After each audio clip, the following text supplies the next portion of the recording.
volver a saludarlos a todos, a agradecerles su participación en nuestro curso, en nuestro tercer curso de Salud Pública, organizado por el Departamento de Salud Pública del Colegio Médico Valparaíso.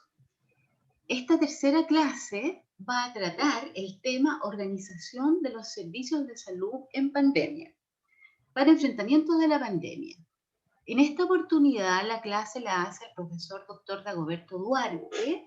El doctor Duarte es médico de familia, egresado de la Universidad de Chile, Master of Science en Ciencias de la Familia y Sexualidad de la Universidad Católica de Lovaina, doctorado de Psicología también en la Universidad Católica de Lovaina, y él es integrante de nuestro departamento desde inicio del 2020, ¿ya?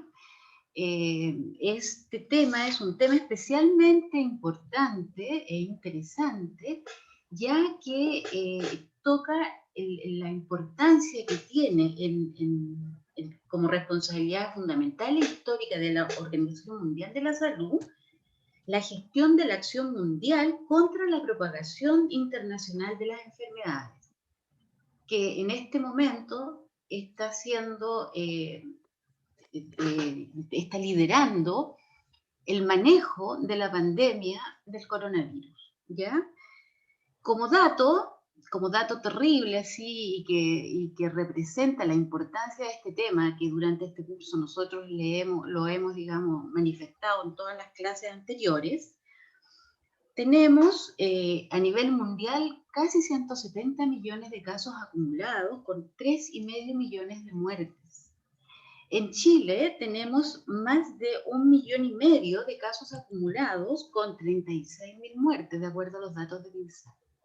Y en la región ya tenemos 130.000 casos acumulados y más de 3.000 muertes. Por lo tanto, ¿cierto? Es un tema que por sí solo habla de la importancia que tienen los sistemas de salud para enfrentarlo. Doctor Duarte, le hago entrega del host. Ok. Muchas gracias, doctora Silva. Muy buenas tardes. Yo espero en un corto espacio de tiempo compartir con usted algunas reflexiones respecto a un tema que siempre es fundamental abordar, como es la organización de los servicios de salud en medio de una pandemia. Para eso yo compartí dos documentos que espero les hayan llegado. Uno es el Reglamento Sanitario Internacional y el otro es un documento de la OMS que publicó posteriormente al Reglamento Sanitario Internacional y que efectivamente habla del enfrentamiento que deben tener todos los países para enfrentar una pandemia específicamente de gripe. Ahora, esos dos documentos son importantes porque dan el marco internacional que orienta un poco el trabajo que se deben hacer todos los países, y especialmente en el caso de la OMS está más focalizado el tema de una pandemia por virus respiratorio. Surge como preocupación básicamente a partir de la experiencia que se tuvo con la epidemia de influenza española a principios del siglo XX, pero si ustedes han podido leerlo se pueden dar cuenta que las cosas que dicen ahí son muy atingentes a lo que está pasando hoy día con el COVID. Yo voy a compartir entonces una presentación.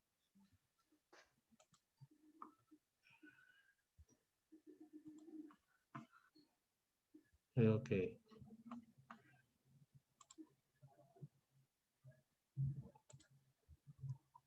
¿Se ve bien? Súper. ¿Sí? Bien. Como antecedentes, y situándonos más bien en el contexto latinoamericano, nosotros vivimos en un territorio donde habitualmente se dan situaciones de emergencia por distintos motivos, como por ejemplo erupciones, terremotos, epidemias, deslizamientos, etc. haciendo una revisión de la situación de todos los países, el año 2020, no, perdón, el año 2011, la Organización Mundial de la Salud hizo un chequeo para ver en qué situación estaban los distintos países para enfrentar una pandemia grave. Y se llegó a la conclusión de que el mundo en general está mal preparado para responder a una pandemia grave de gripe o a cualquier emergencia de salud pública. Y por lo tanto, los últimos 10 años, desde 2011 hacia adelante, la OMS ha insistido y ha apoyado la elaboración de planes de salud o de una planificación de salud en la eventualidad de que ocurra algún tipo de pandemia. En el año 2005, algunos autores, especialmente, esta es una situación de Estados Unidos, se pusieron en la situación de qué pasa si es que en algún momento los sistemas de salud están sobredemandados. Esta reflexión surgió básicamente a partir de la experiencia que hubo en Estados Unidos con el atentado a las Torres Gemelas. La conclusión a la que se llegaba en este artículo, que está ahí en la base de la presentación, está la referencia, es que es necesario desarrollar estrategias para maximizar especialmente la capacidad hospitalaria. También es necesario desarrollar estrategias para enfrentar adecuadamente problemas con el personal de salud, desarrollar estrategias para enfrentar potenciales problemas con el equipamiento crítico y también implementar educación, entrenamiento y estrategia de comunicación, tanto para los funcionarios de salud como para el público. Esto es parte, como les digo, de las iniciativas que se están ya trabajando o se están estudiando desde antes de la pandemia del COVID. Ahora, aquí están los dos documentos que yo compartí con ustedes, el Reglamento Sanitario Internacional y la gestión de riesgos ante una pandemia de gripe, que este último es de la OMS. Bueno, ambos son de la OMS en realidad. Y dice que muchas de las capacidades básicas necesarias para gestionar una pandemia de gripe en esferas tales como coordinación, vigilancia, laboratorio y comunicación de riesgos son comunes a la gestión de otras emergencias de salud pública y están reconocidas en el Reglamento Sanitario Internacional. En consecuencia, el mantenimiento de un plan nacional sobre pandemias, como parte de un plan de emergencia de salud pública ante múltiples peligros, contribuye a la preparación nacional en general y, por supuesto, a la seguridad sanitaria mundial. Sin embargo, esta era la situación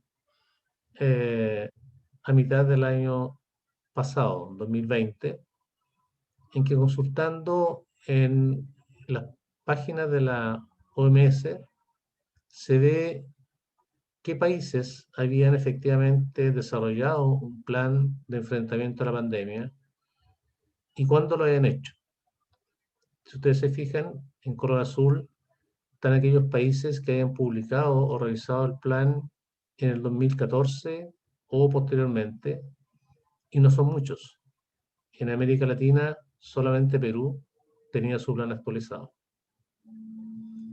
Luego, en un color celeste, se ve que habían publicado o revisado los planos entre 2010 y 2013. Es el caso de Chile, que lo había publicado y revisado en esa época, pero no después del 2014. Una gran cantidad de países no hayan elaborado los planes o no lo hayan publicado, que es el caso de Brasil en nuestro país, en nuestro continente, una gran cantidad de los países africanos y casi todos los países asiáticos. Esto demuestra, como les digo, que en general no había a nivel mundial una preparación adecuada para enfrentar una pandemia de cualquier característica, salvo, como les digo, algunos países escasos.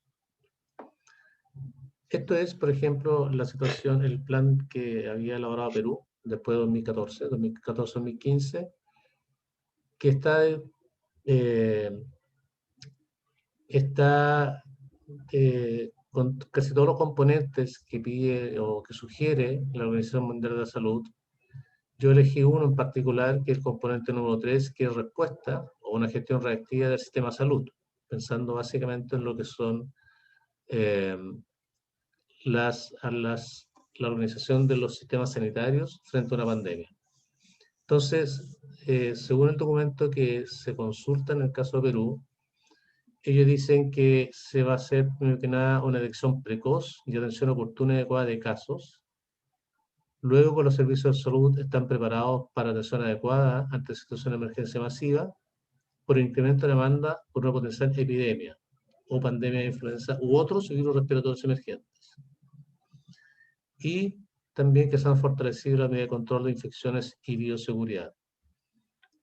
Lo interesante, y eso también es una propuesta que está dentro del documento que propone la OMS, es que las actividades, o sea, que todos estos componentes tienen que estar desglosados a nivel de actividades y con presupuestos, ¿ya?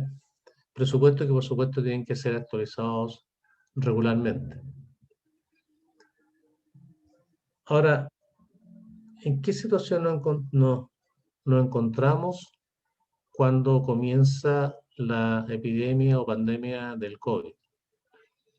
Este es un documento bastante interesante publicado a fines de abril del año pasado, es decir, hace un año, donde un grupo de investigadores dice, bueno, para preparar la respuesta a un sistema de salud frente a una pandemia, es necesario responder algunas preguntas. Primero, ¿cuál será el escenario en número de casos o tasa de datos en el caso de COVID-19 o de cualquier epidemia?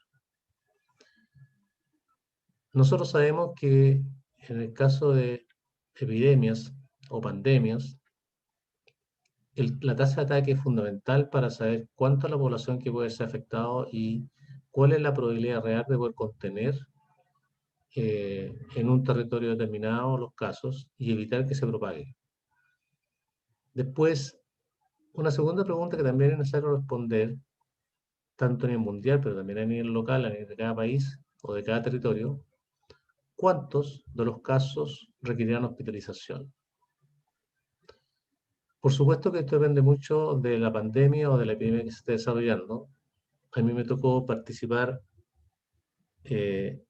enfrentando la epidemia de cólera en Haití. En ese momento yo estaba trabajando en Haití, cuando apareció la epidemia de cólera del año 2010. Y esa era una pregunta que siempre nos hicimos: ¿cuántos de las personas van a requerir hospitalización y cuántos podrán manejarse ambulatoriamente? Se hicieron algunas hipótesis, se trabajó con algunas hipótesis, pero estas hipótesis nos dimos cuenta pronto que tienen que ser permanentemente revisadas, porque inicialmente uno trabaja con una cierta tasa de ataque, pero el desarrollo de la epidemia, en este caso la epidemia de cólera en Haití, fue muy variable y afectada de forma distinta a los distintos territorios. Y es lo mismo que, si ustedes se fijan bien, ha pasado en Chile. En Chile apareció el COVID y la primera zona, el primer territorio más afectado fue la región metropolitana. Pero luego comenzó a expandirse hacia otras regiones y hoy día tenemos brotes en distintas partes del país.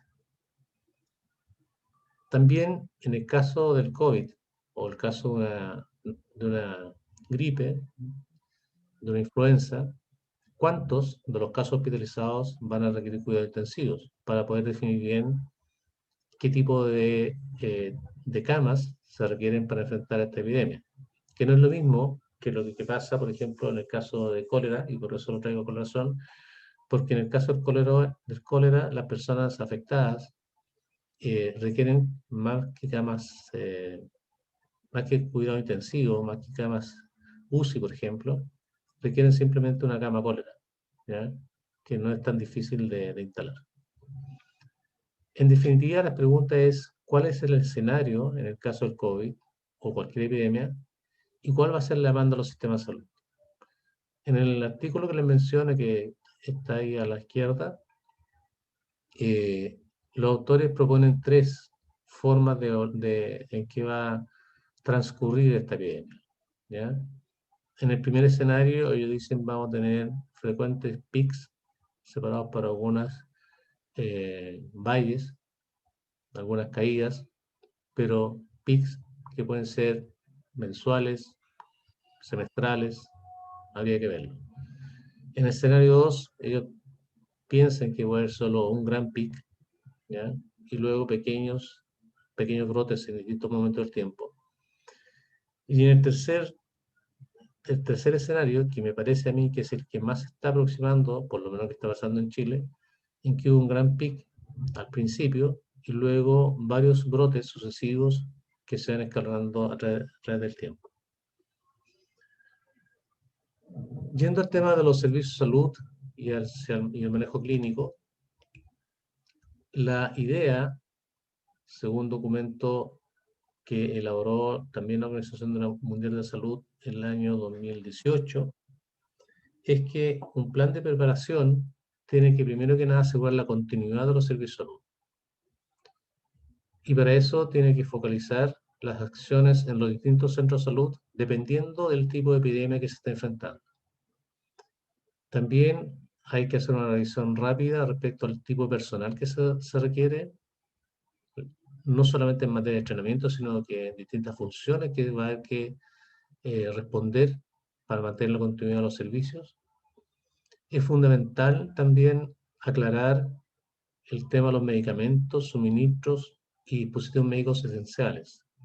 En el caso del COVID, ustedes saben que una de las cosas que más se insistió al principio fue el tema de los ventiladores, pero posteriormente yo creo que hay otro tipo de medicamentos y suministros que también hay que asegurar que estén, por ejemplo, todo lo que es medidas de protección personal.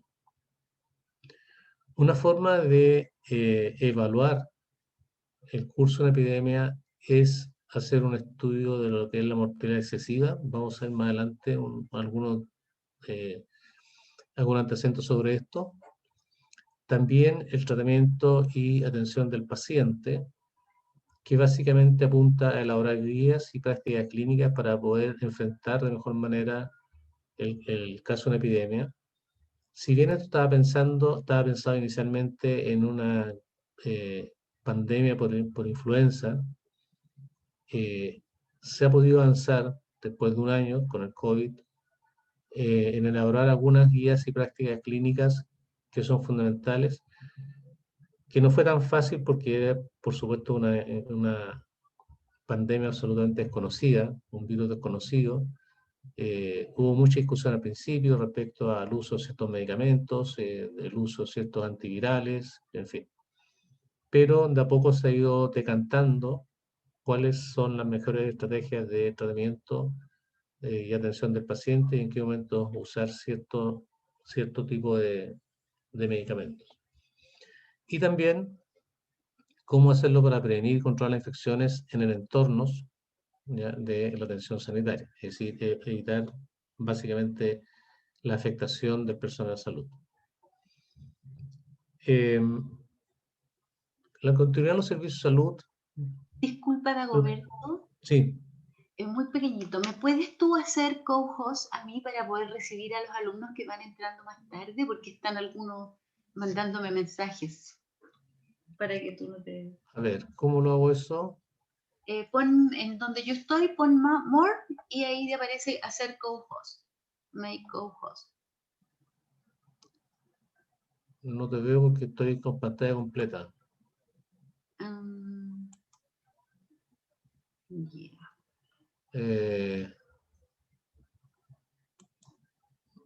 Pero coloca en participantes, ándate abajo. ¿Sí? Aprieta participantes. Ah, y en sala de espera hay varias personas. Sí, ahí búscame si quieres la admito yo mismo. Si no te complican tu presentación, porque se van a seguir tratando de... No. Entonces tú las ingresas. La estoy ingresando. Ya, perfecto. Y van a aparecer algunos más, así que Disculpa, hay Ok, que retar después. Ya, ingresé. gracias, Roberto, y disculpa. No, está bien. No se preocupe. Bien, volviendo al tema de la continuidad del servicio de salud, es necesario planificar y programar qué planes hay que desarrollar para mantener la continuidad de los servicios en los hospitales de referencia y también en todos los hospitales regionales de distrito.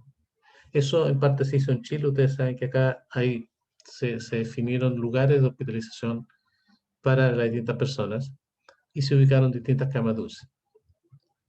También desarrolló un marco de comunicación, que eso ha sido fundamental para saber efectivamente qué es lo que está pasando en cada uno de los hospitales del país. Concertar o fortalecer acuerdos institucionales con agentes del sector sanitario privado. Eso en Chile se pudo hacer producto de que estamos en estado de emergencia. También esas normas y marcos reglamentarios para asegurar la calidad y seguridad de la atención durante una pandemia. Identificar indicadores, fuente de información y formato de presentación de informes. Eso yo no lo he visto mucho. Y considerar la posibilidad de elaborar métodos de clasificación y ofrecer atención de salud a distancia a pacientes cuyo caso no revitan urgencia. Eso yo he visto que se ha desarrollado bastante, sobre todo porque hemos visto, y lo hemos discutido bastante dentro del Departamento de Salud Pública, cómo se ha masificado un poco el tema de la telemedicina. Yo en este momento estoy trabajando en Quillota, en el Departamento de Salud Municipal de Quillota, y ahí una de las cosas que nosotros hicimos desde un principio fue que, dado que no íbamos a tener actividades presenciales, se montó un sistema de telemedicina para atender especialmente a pacientes que están en control en psicología, en salud mental, para evitar perder el contacto con ellos. Y ha sido bastante útil, bastante necesario y ha sido muy bien valorado por las personas, y a nosotros también nos ha dejado más tranquilos, porque no ha sido necesario, o digamos, no ha sido tan necesario mantener un contacto con ellos en forma presencial.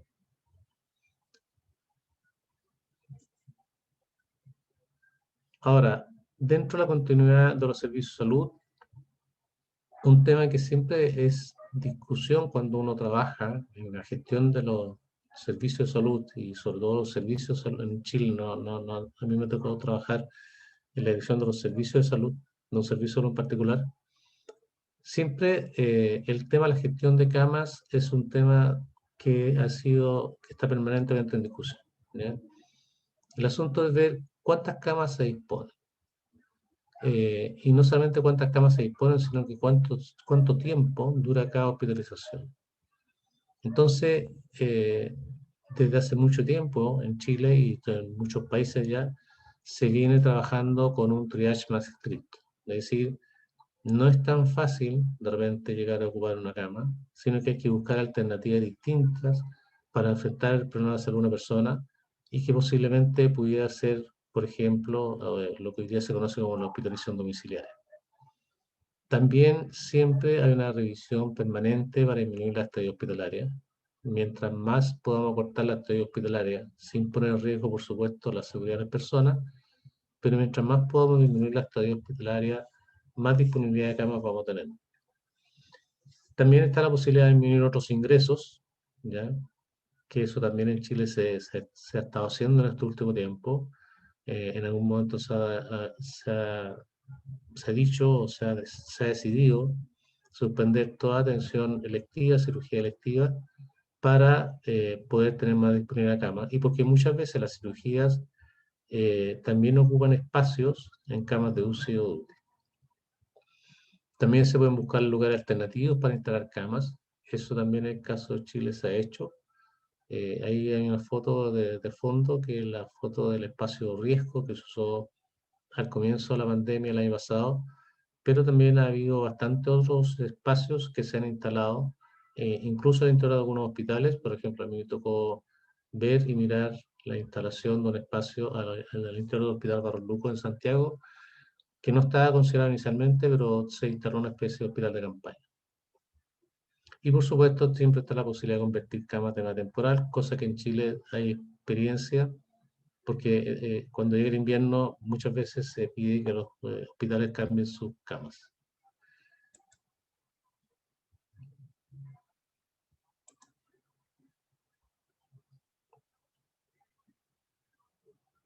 Perdón, ahí sí.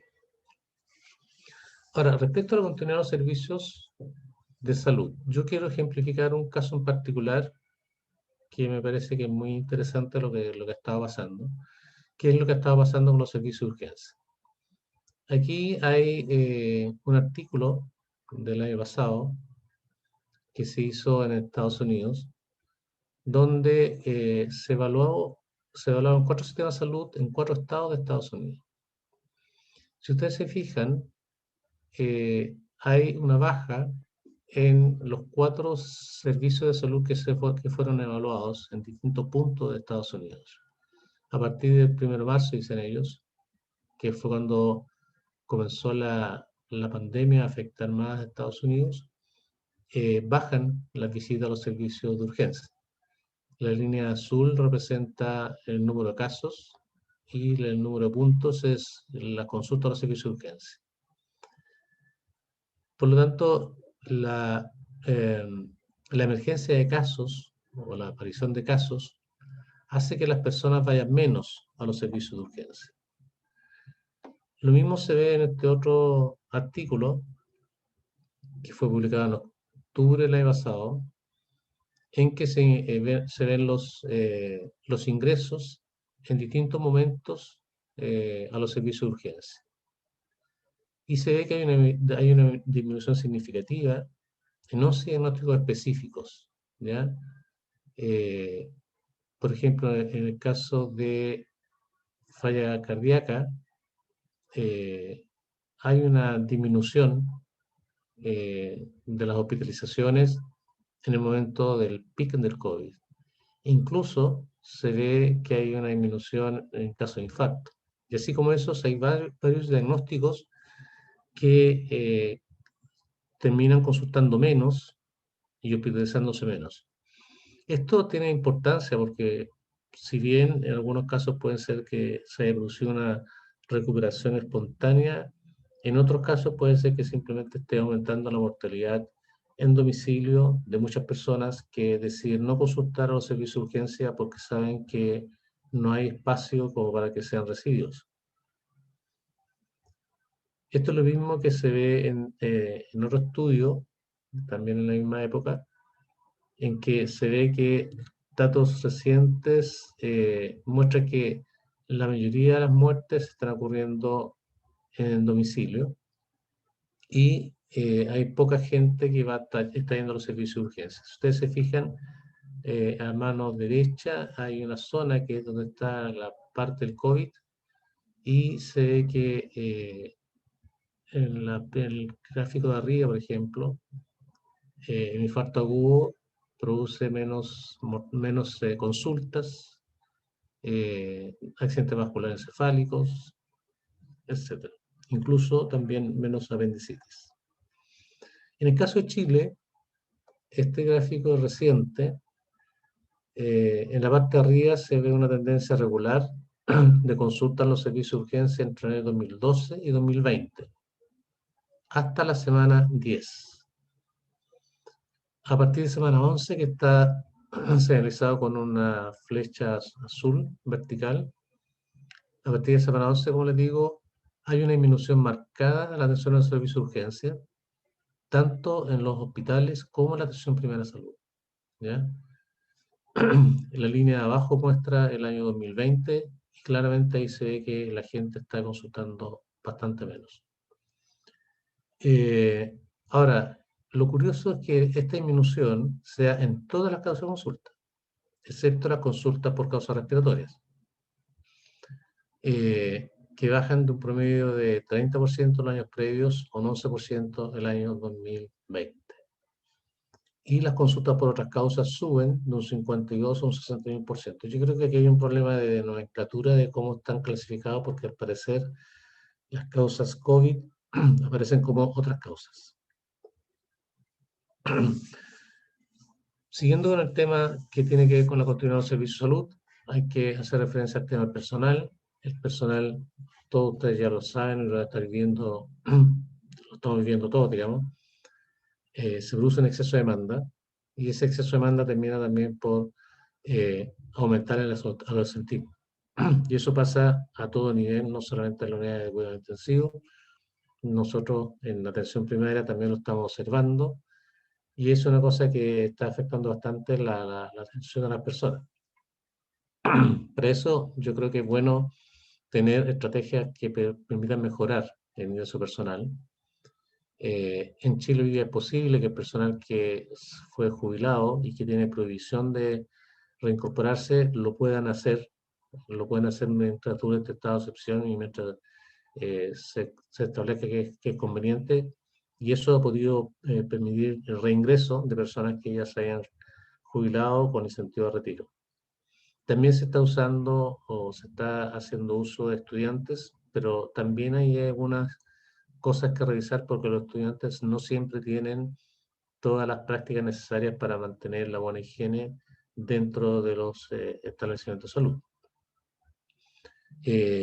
También se ha visto en Chile revisar la situación del personal extranjero que posiblemente no tiene aún regularizado todos sus documentos para que lo puedan hacer de forma más expedita y puedan incorporarse a trabajar. La última recomendación que está en el documento de la OMS, también es bastante discutible, que ellos dicen, bueno, también hay que revisar el tema de los feriados legales. Eso afortunadamente no se está haciendo mucho en Chile. Yo sé que en algún momento se hizo, de hecho el año pasado un dictamen de Contraloría que decía que se podían acumular feriados legales desde el 2019 para que fueran efectivos el 2021. Es decir, se saltó la regla habitual de que los feriados legales tenían que ser tomados a más tardar el año siguiente. Ahora se han podido acumular hasta por 2 años. Respecto a medicamentos, suministros y dispositivos médicos esenciales, aquí siempre es necesario revisar las políticas de almacenamiento. Eso es muy importante. Yo, dentro de mi trabajo que desarrollo hoy día, estoy a cargo de una droguería. Bueno, estoy a cargo en realidad de 4 dispositivos que están dentro del mismo centro de salud, que es una droguería, un laboratorio, un SAR, que lo abrimos ayer, y una central de esterilización. Y yo me he dado cuenta que efectivamente las políticas de almacenamiento, especialmente en materia de medicamentos e insumos, es fundamental revisarlas porque es muy probable caer pronto en quiebres de stock, ¿ya? También se habla del tema de los ventiladores, que para nosotros a nivel nacional fue toda una discusión el año pasado. Revisar bien la disponibilidad de fármacos como antivirales o antibióticos. Estamos hablando de cuadros de pandemias en general. Yo sé que los antibióticos no tienen que ver con el manejo del COVID. Y también otros insumos críticos como suero, desinfectante. Me voy a tener quizá un poco con el tema de las pruebas diagnósticas, porque, como les digo, dentro del trabajo que estoy haciendo hoy día, estoy a cargo de un laboratorio clínico municipal. El año pasado fui una de las personas que más alegábamos porque no se consideró a la atención primaria en un principio.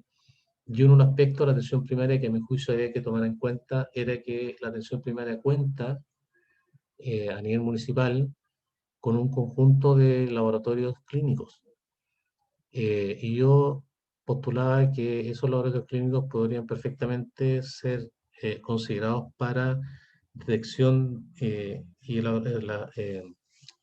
para abrir áreas de biología molecular que nos permitiera hacer y procesar PCR. Bueno, afortunadamente eso lo pudimos hacer.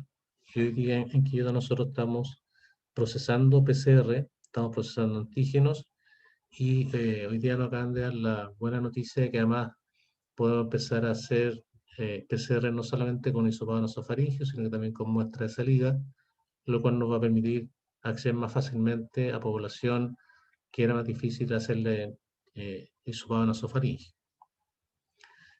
Yo creo que esto también demuestra la necesidad de reevaluar algunas prácticas que eran tradicionales en Chile, de concentrar ciertas funciones solamente en ciertas partes del sistema de salud, y este fue un caso que se vio que efectivamente la disponibilidad de laboratorios que pudieran procesar PCR era un factor crítico. Y bueno, también está como parte de los medicamentos, los suministros y dispositivos esenciales, todos los elementos de protección para el personal. Este es un gráfico que muestra un poco la experiencia que hemos tenido nosotros desde que comenzamos a procesar PCR en Quillota, que fue la semana 39, la semana de epidemiología 39 del año pasado, aproximadamente septiembre-octubre, y cómo ha ido cambiando durante el tiempo. Si ustedes se fijan, en la línea azul se muestra el total de exámenes que nosotros procesamos toda la semana.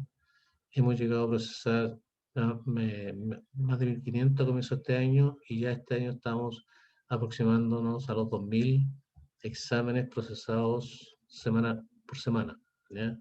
Esa caída que ustedes ven en la semana 17 fue porque hubo un problema de un brote dentro del laboratorio, lo cual nos hizo bajar un poco la producción de muestras procesadas.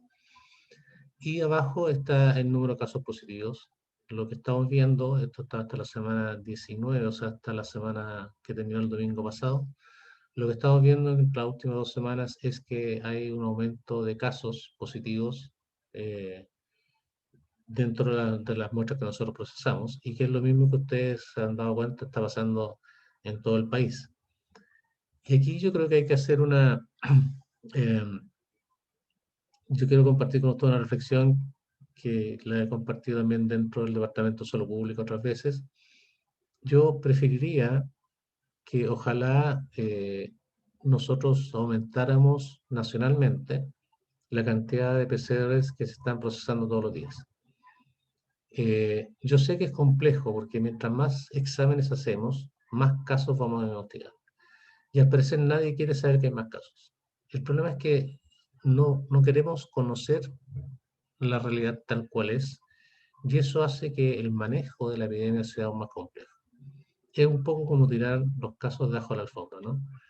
Pero los casos están, y por lo tanto siguen contagiando, y el virus sigue circulando, y la epidemia no va a ser controlada. Lo que yo pienso es que mientras más muestras tomemos a nivel nacional, más casos vamos a encontrar, más probabilidades tenemos de establecer cuarentenas y sacar de circulación a las personas que están contagiando, y eso nos va a permitir manejar mejor el número de casos. Pero no ha sido esa la tónica.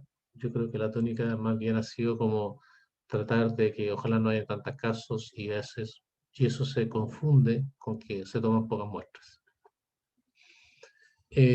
Aquí simplemente quise hacer un examen para ver si es que la vacuna está influenciando algo en el número de casos positivos según los grupos de edad, pero nos dimos cuenta de que no, que por lo menos hasta la semana 17, semana de epidemiología 17,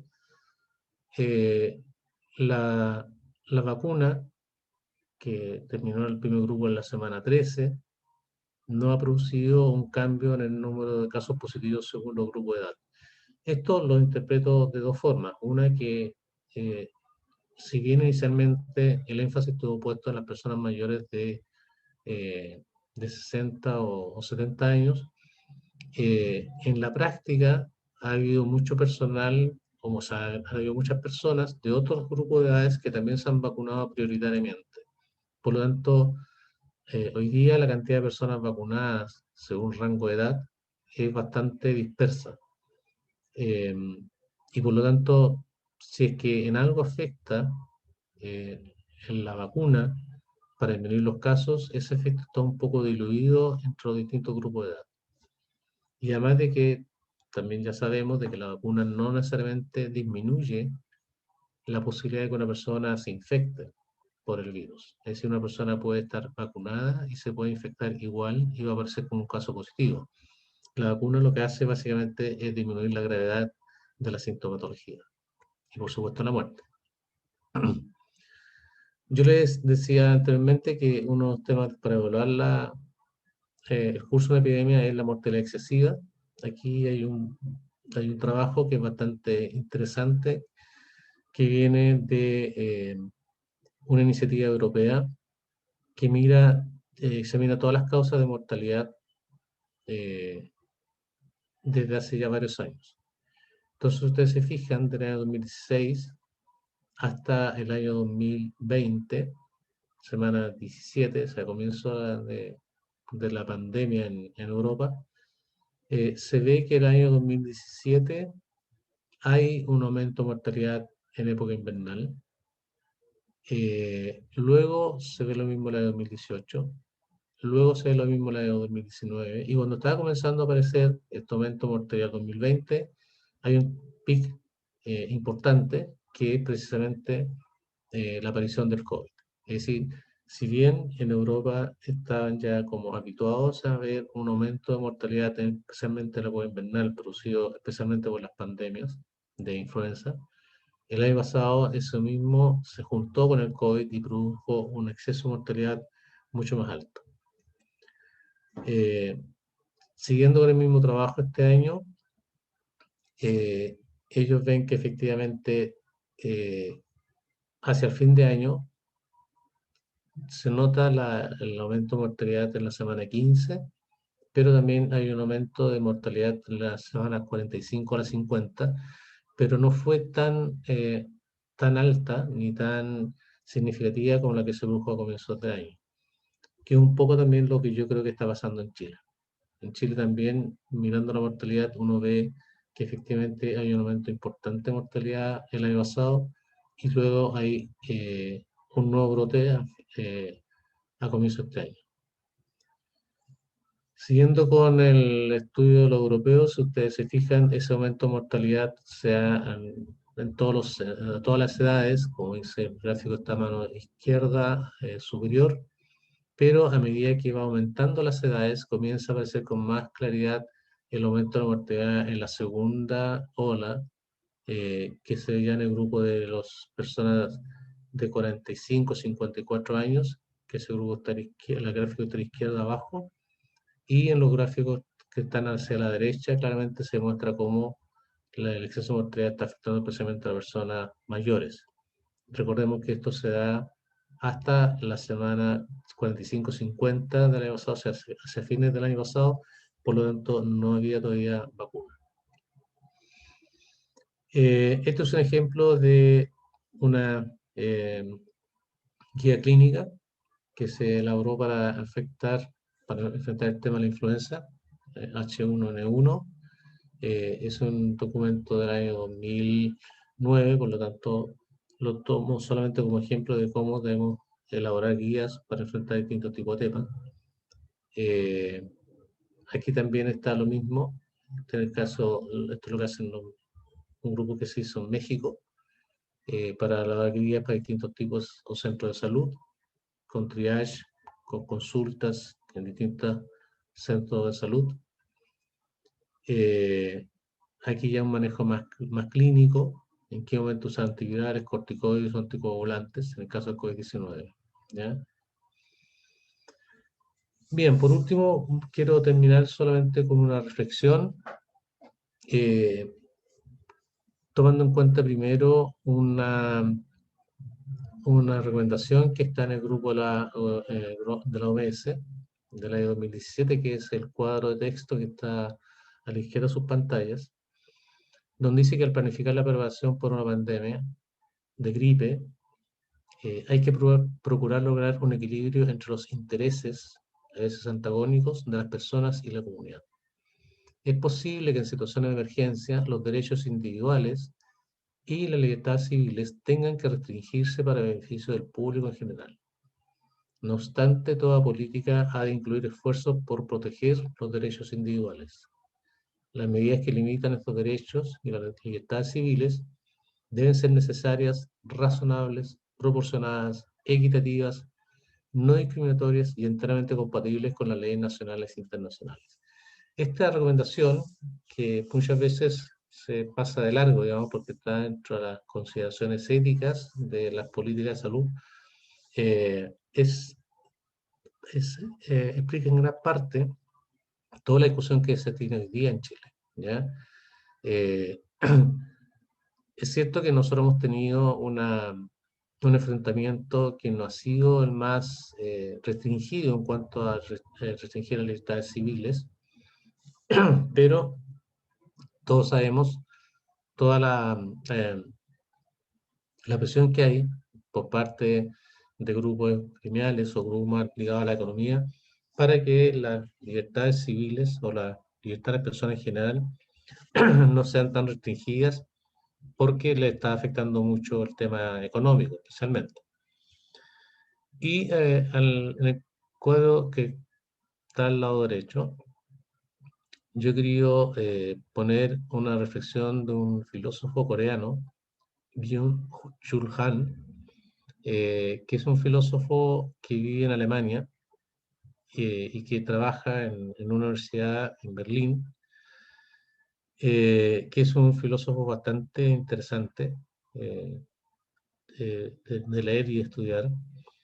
Y él publicó un artículo en el diario El País el 21 de marzo del año pasado, donde parte señalando que los países asiáticos están gestionando mejor esta crisis que Occidente. Él, cuando habla de países asiáticos, está hablando fundamentalmente de Japón, Taiwán, Singapur, eh, Corea, ¿ya? Ahora, ¿por qué dice él? Porque los países occidentales están cerrando fronteras, mientras que los países asiáticos usan mascarillas y trabajan con datos, ¿ya? ¿Qué ventajas tiene Asia según su reflexión? Según él, los países asiáticos tienen una mentalidad autoritaria que les viene de su tradición cultural, confucianismo, ¿ya?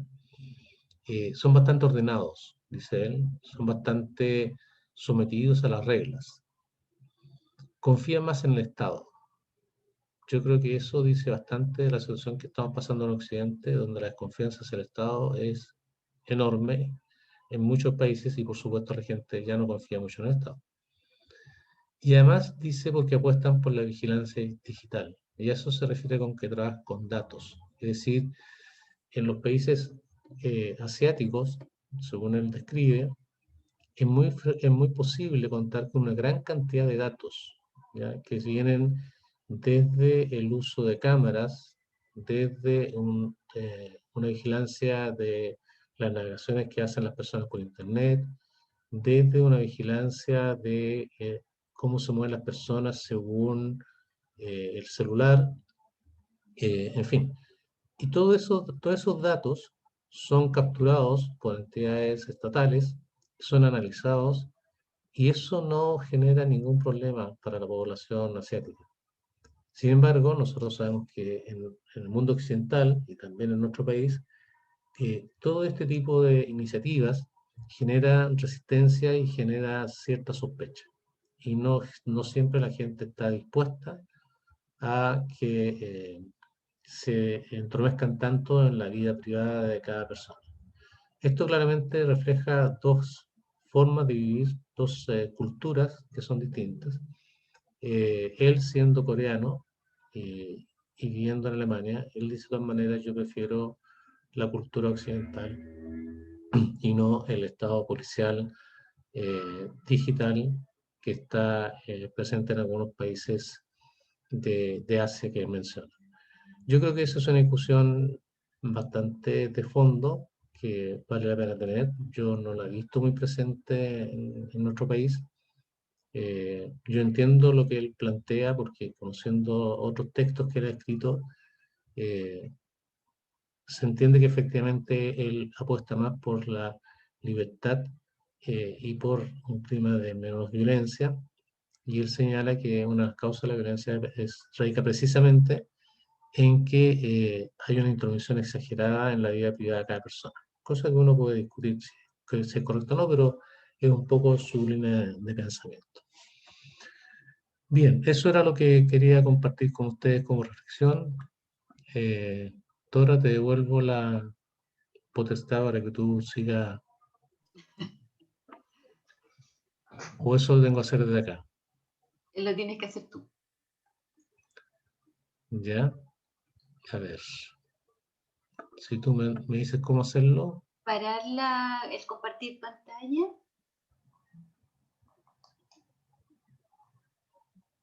Ya. Y ahora, donde tú te puedes poner sobre, en donde está mi nombre, aparece Mood y More en azul. En More, ahí te aparece la posibilidad de volverme. A ver, voy a ver si no lo puedo hacer yo.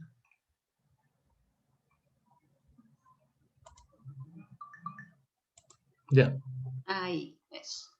Mira, todavía hay gente entrando. Seguramente se cayeron. Bueno, Dagoberto, te agradecemos montones este aporte que nos has hecho, que le has hecho a nuestros alumnos. Es un tema que es bastante contingente, ya, esto de cómo se adaptan los sistemas y dentro de esa adaptación, cómo se logra transmitir a la población para obtener, digamos, las respuestas adecuadas a cómo se va desarrollando la pandemia y el enfrentamiento a la pandemia. Yo quisiera ahora que los alumnos, si están interesados en hacer alguna pregunta, levanten su mano para quitarles el mute. No sé si ustedes mismos se pueden quitar el mute para hacer alguna pregunta.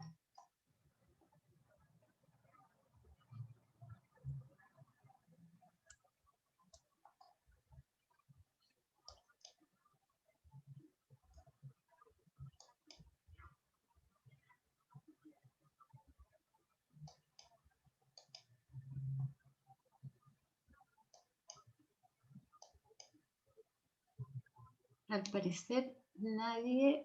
A ver en el chat.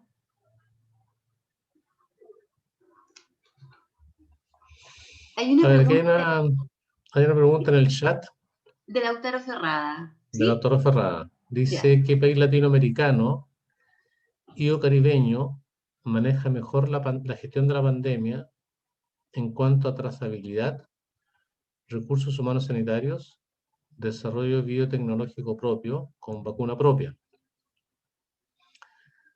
La verdad es que no hay ningún país latinoamericano que yo piense, que yo sienta que hoy día está haciendo las cosas eh, de manera razonablemente bien. O sea, en algún momento se dijo, hasta hace pocas semanas atrás, que Latinoamérica era el país, o sea, era la zona del mundo donde más casos se están dando y donde mayor impacto está teniendo la gripe del COVID. Ahora, hay que tener cuidado también porque eh, recordemos también que hay muchos países que tienen sistemas de información que no son muy transparentes ni muy claros, ¿ya?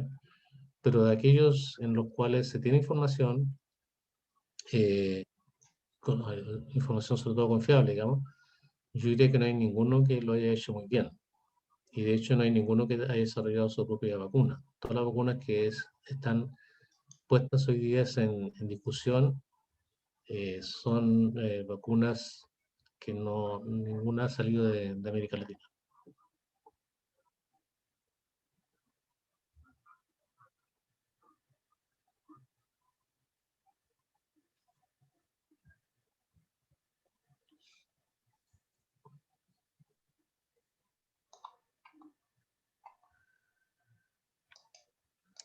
¿Alguna otra consulta, pregunta, comentario?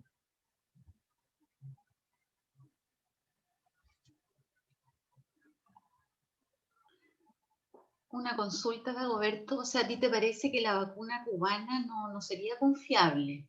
A pesar de lo que se ha informado a través de la OMS, la No, soberana. no. Lo que pasa es que yo no he visto estudios clínicos en detalle de esa vacuna. Sé que existe, sé que se está desarrollando una, pero no sé en qué grado avance está.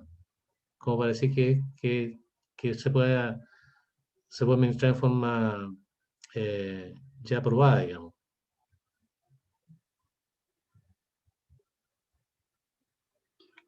Ignacio Moreno pregunta, y desde el punto de vista de recursos de salud, ¿existe otro país con el sistema de camas críticas integrado como en Chile? Sí, hay varios. Yo creo que eso sí se ha hecho en varios países. Lo otro que hay que tener en cuenta es que en Chile, o sea, en América Latina, tenemos países como Chile que son estados unitarios, pero también hay otros que son estados federados, ¿ya? Como el caso de Brasil y el caso de Argentina. Entonces, en esos casos, un sistema de recursos integrados eh, es más difícil conseguir, sobre todo en países federados.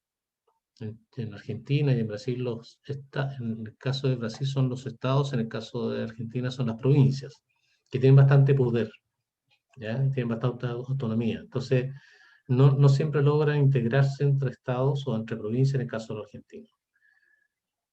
En el caso de países unitarios, como Chile, ha sido más fácil porque precisamente un solo país o un solo estado, ¿ya? Entonces, yo creo que eso facilita la integración. Otros países que son países estaduales, la integración es bastante más difícil en el de país. Entonces, más que un deseo, tiene que ver con el contexto político de cada uno de los países y sus propias tradiciones culturales y sus propias tradiciones políticas.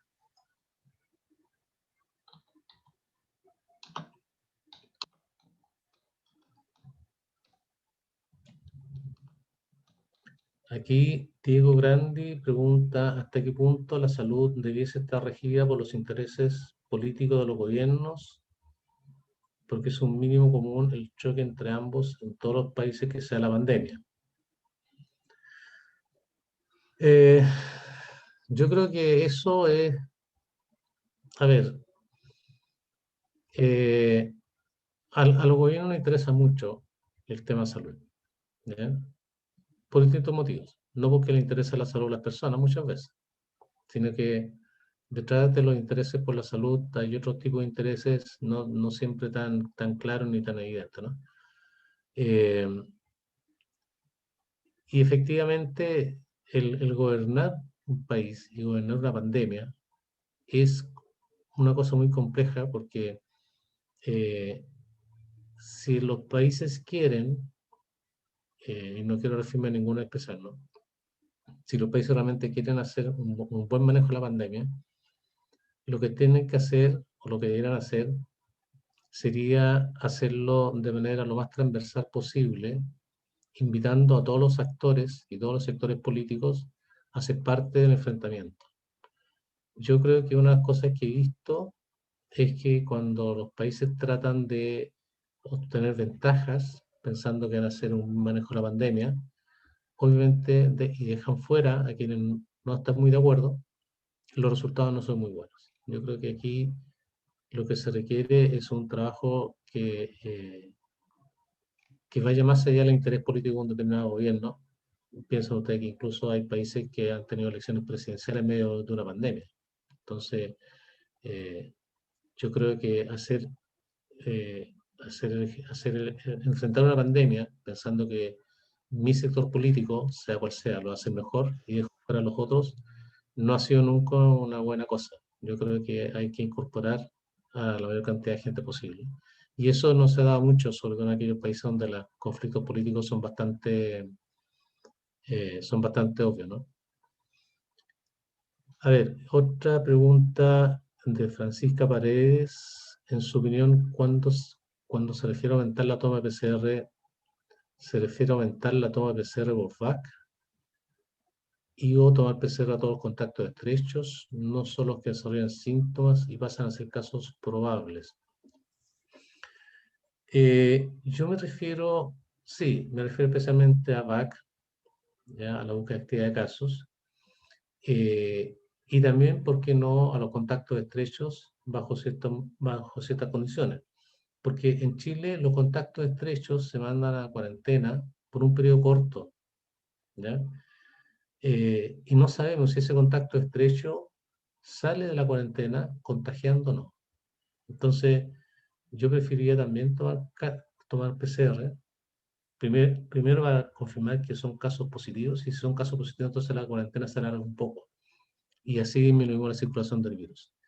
Pero sobre todo yo me refiero a tomar más VAC. piensen ustedes que el año pasado, cuando comenzó la pandemia, la capacidad que tenía Chile para procesar muestras de PCR era bastante baja, estaba concentrada solamente en el Instituto de Salud Pública y paulatinamente se fueron incorporando más laboratorios. Inicialmente, la PCR se restringía solamente a personas sintomáticas, ¿ya?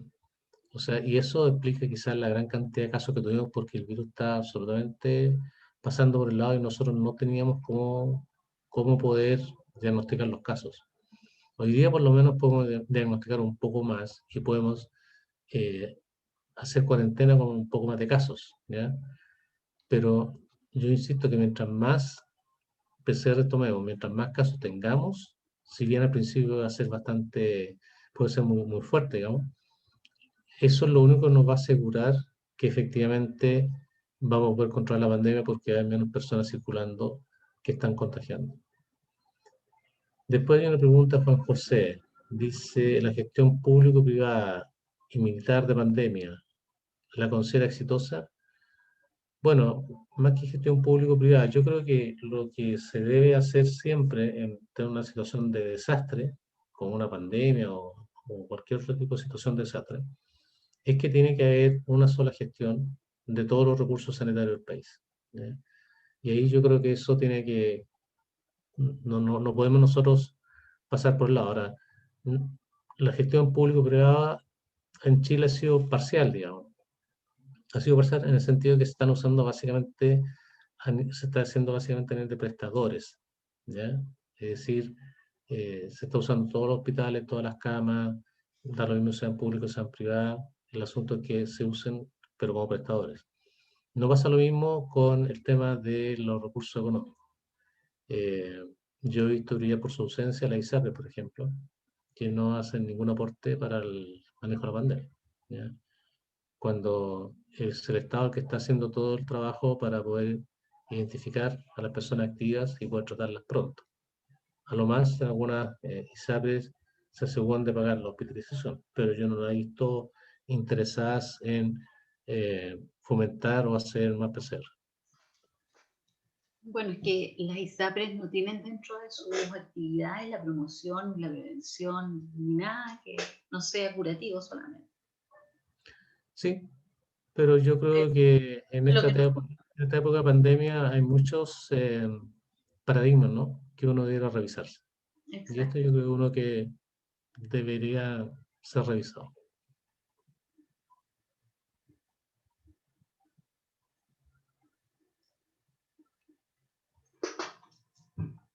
Parece que no hay más preguntas ni comentarios, también pueden ser comentarios.